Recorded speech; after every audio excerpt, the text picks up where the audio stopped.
Duly noted. I mean, I think the first response is going to be, who told you you could boss me around? You want to get in with me about this? You want to the first response is going to be confrontation, but I don't think it's going to go much farther than that because I think you're not who the bully is looking for. But okay, there are, kids are afraid. But I also think that part of the discomfort of confronting the bully comes from the fact that students don't feel that they have options. They don't know what to do.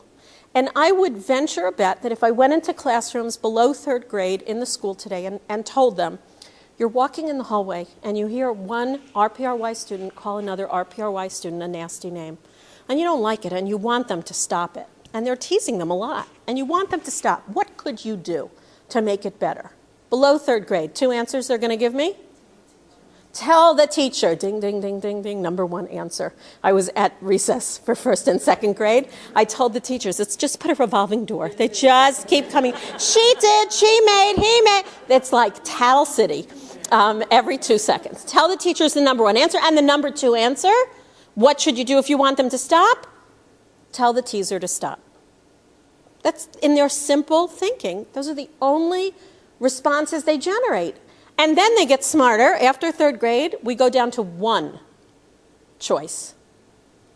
Because after 3rd grade, we don't tell teachers, because tattling is bad and adults are stupid. So we don't talk to them. So after 3rd grade, the only option we have is tell the teaser to stop.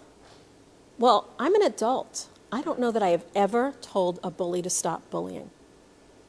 I intervene, but I don't know that I've ever used that direct strategy. It doesn't feel comfortable or safe to me. I have other tools, but we have to give students other tools. Before I do that, I want to share video. So I have to just switch here. Is this the right one? Whoops. I just have to sit down for a minute. That will give you an illustration of the, nope, it's the wrong one. We'll give you an illustration of the bystander phenomena. I hope this is the right one. Wait, I'm class, right? Colorblind? We've seen bullying girl style. Yeah. And there are more mean girls to come. Vertical is the way to go. Fashion, mom. But now it's the boys' turn. We've rented a school gymnasium and invited a group of teens to show us their sports swagger. They think it's for an NBC News story about boys and athletics. They don't know the gym is rigged with hidden cameras, or that we've hired 2 actors to play the bullies. You're running like a girl. The target this time, a teen actor who appears to have no athletic ability. And unlike with the girls, the bullying will get physical. Did you get that? Okay, can you throw the ball at the manager? We know bullying is the exertion of having more power over someone with less. Thomas Krever is an educator who's been counseling teenage boys, victims and bullies, for years. He says when boys bully, they try to make the target look weak and often use anti-gay slurs, whether the target is gay or not. What are the types of words you might hear? Faggot. Faggot. What else? Or that's gay. That's so gay, right? Weak, girly, sissy. The insults may make you cringe, but our expert says they are all too real. Those are words that become excellent ammunition to use to exert your power over someone else. The actors work out bullying scenarios. It's a ball. Go get it. Keep it up. Making it only look violent, keeping Dylan safe. What's up? Throw it like a man. To these teens, the real boys, it'll seem as if our target is being subjected to brutal bullying. You look like a little pansy girl. Will anyone come to his defense? My name is Brandon. Hey, I'm Danielle. My name is Elijah. I'm 14 and I love soccer and track and field. Elijah's mom says her son knows what's... In middle school, an older kid was picking on him, pushing him around, taking the snacks, and threatening to beat him up. She, like all the other parents here, believes the lessons she's taught her son will make a difference. We grew up in a Christian home, and we have values, and we teach them, to do the right way. I'm curious on how he reacts. Go ahead, you got it. Daniel's mom admits she has reservations.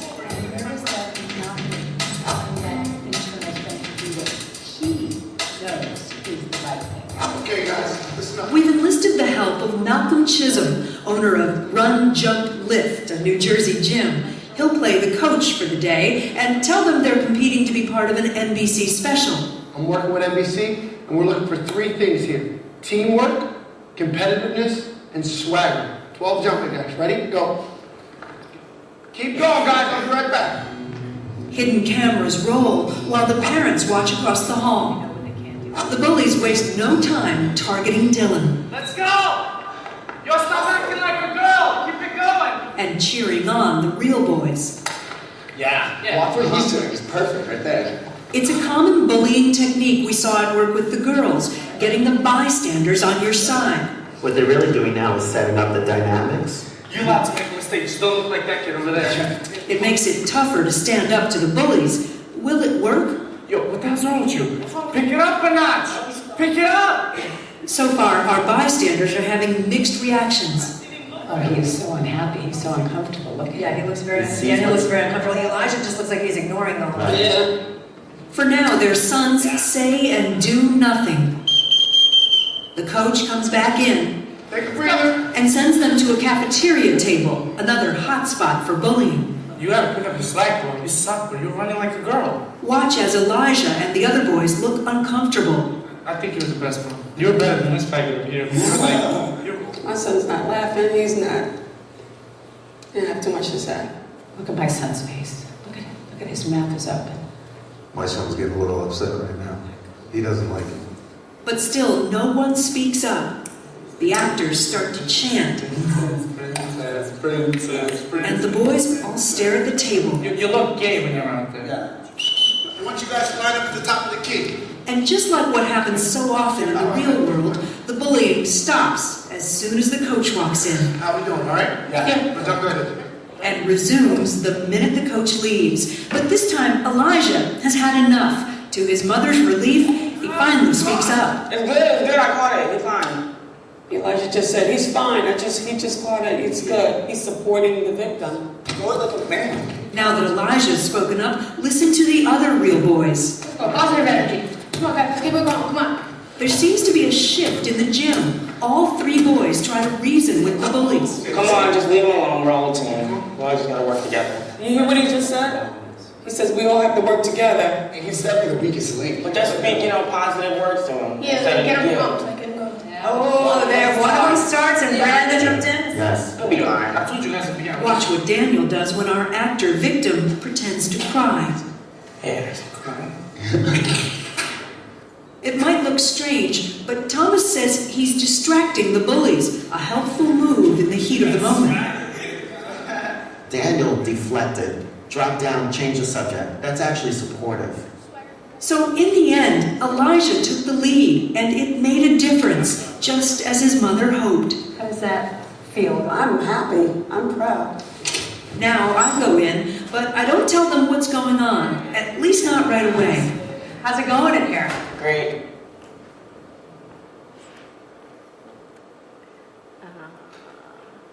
So, you see the nervousness of the parents, hoping that their kids are going to, and there's a version, by the way, if you want to watch it, you can get it online.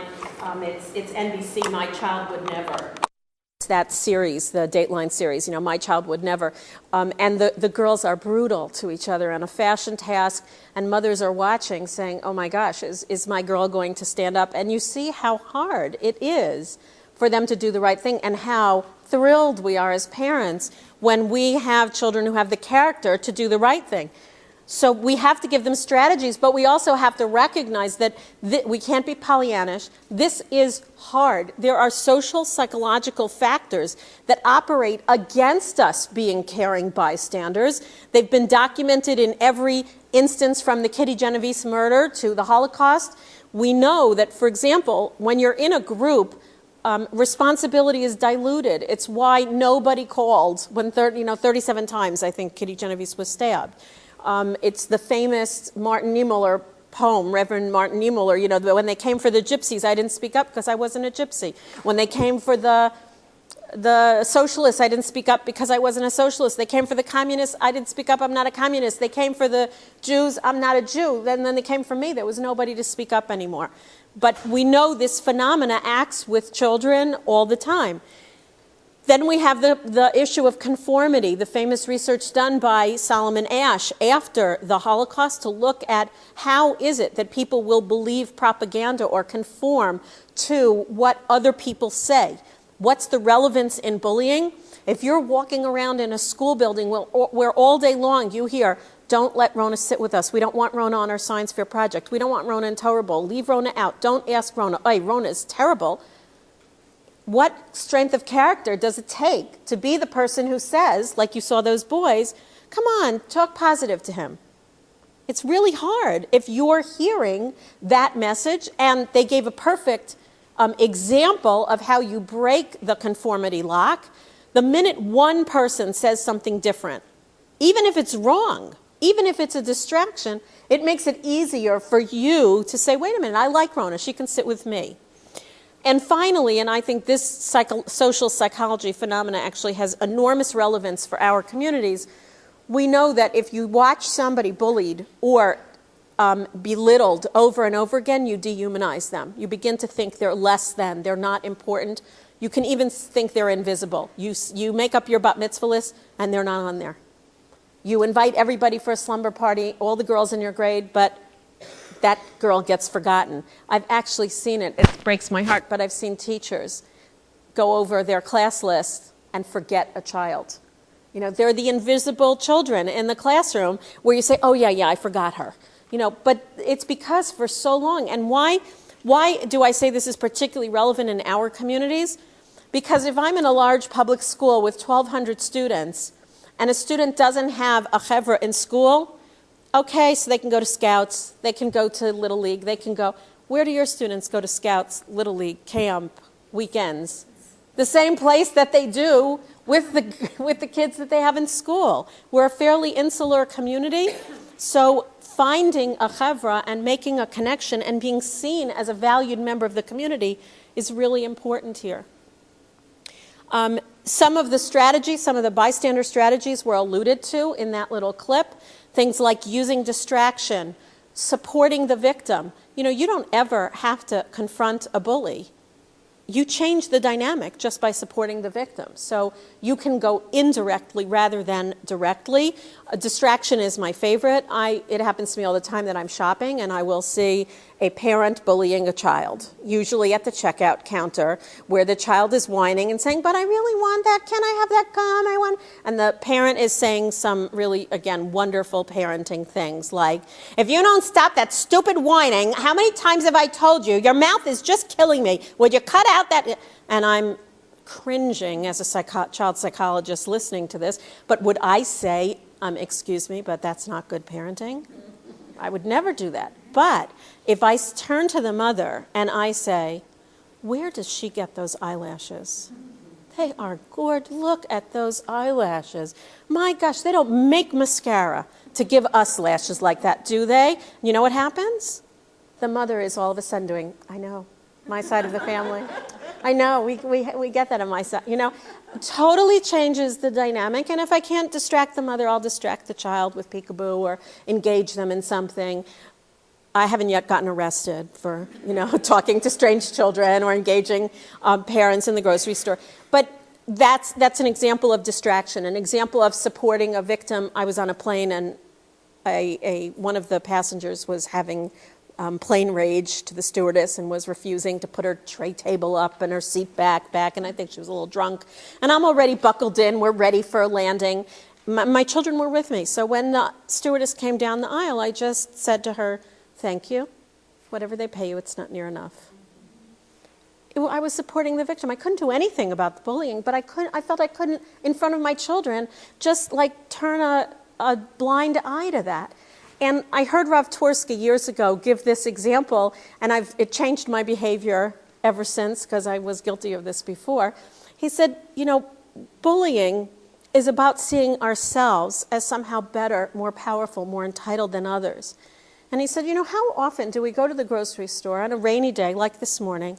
We do our grocery shopping. We unpack all our groceries. We get our children into the car. We're soaking wet. We take our wagon and we push it behind the car next to us.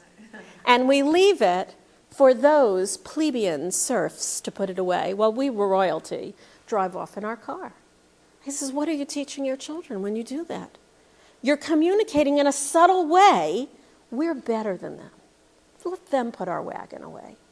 And I have to say I was guilty of it before. Now I never, ever leave my wagon behind another car, whether my children are with me or not. But those are the ways that we have to think about what lessons are we imparting and what messages are we sending. Effective bully prevention on a school-wide level involves getting everybody on the same page, all the constituents and stakeholders, parents, children, administration, teachers, to not only understand what bullying is, but to share the responsibility for making it different. For knowing we might not have caused the problem, but we're all part of the solution. We are all the bystanders. And what we do sends the message to those children who are bullying, whether they're going to their behavior is going to be greeted with kudos and they're going to be made top dog, or whether that's something we don't like here and we don't celebrate here.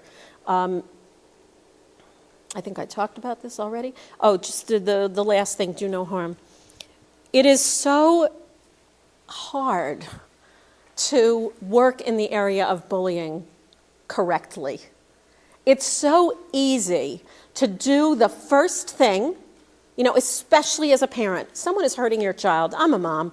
Someone's hurting my child. I am lion. I am roar. I'm roaring. I'm going in there. I demand. I want right now.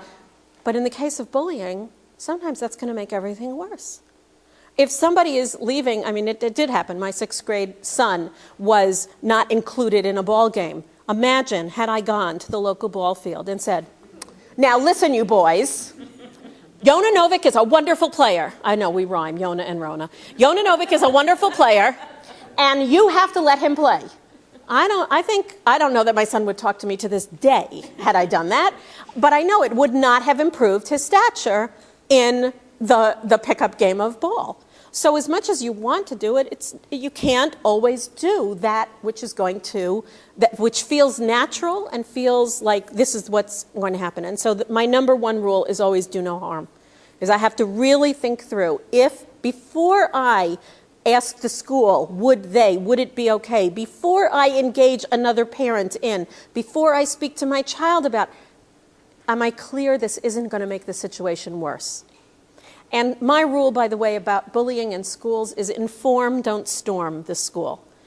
Because realize that if you call RPRY or any school and say, my child is being bullied, and I'd like your help in addressing it, it is possible, by the way, that the school is already addressing it. It is possible that they have done 35 things to address it, and they can't tell you. Why can't they tell you? Because if they're managing somebody else's child, that's confidential information. They can't say, well, we gave 2 suspensions and 3 detentions, and we've talked 4 times to that boy or girl in the office. So it may look to you